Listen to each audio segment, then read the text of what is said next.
Zaidi ya vijana 3500 nchini wenye umri wa miaka 15 mpaka 24 ambao wapo shuleni, kazini wala kwenye mafunzo wanatarajiwa kunufaika na mradi wa Boom unaolenga kuwawezesha kiuchumi, huku zaidi ya watu 100,000 wakitarajiwa kunufaika kwa njia isiyo ya moja kwa moja.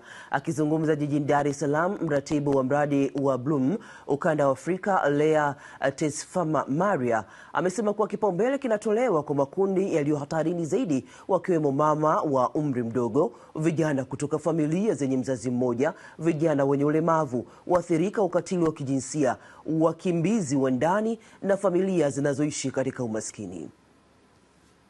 Venye tunatarajia Bloom itabadilisha maisha ya mwanamke kati ya umri wa 15 na 24 Tanzania ni kwa njia tofauti. Mainly ni tatu.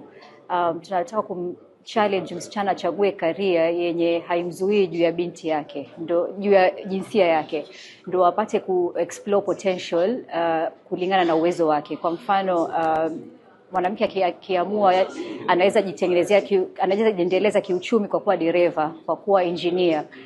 Tunaangalia hizo vipengele zinazomzuia kufanya hiyo choice, ama kama ni community structure inamzuia kufanya hiyo choice, tunafanya kazi kuondoa hizo vipengele, kama ni kwa akili, kama ni fear, kama ni kwa community. Hiyo ni njia moja. The Bloom project aims to support young people in this country and in the other countries where we're working to have increased access to vocational education and training opportunities.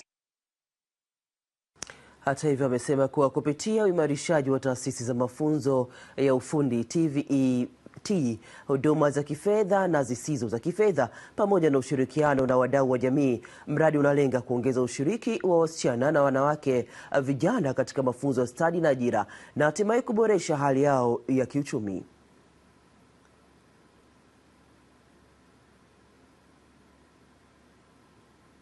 Watafikwa moja kwa moja na sisi mashirika ya utekelezaji, na watapita kwenye sehemu zetu ambazo tunawafundishia, kwa sababu kutakuwa na mpango wa kuwasaidia vifaa vya kutumia ili wao kuweza kujiongezea kipato.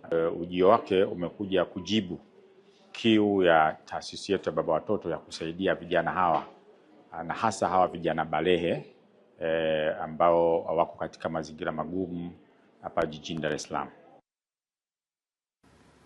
Tuangazie ripoti nyingine, mtazamaji, ambapo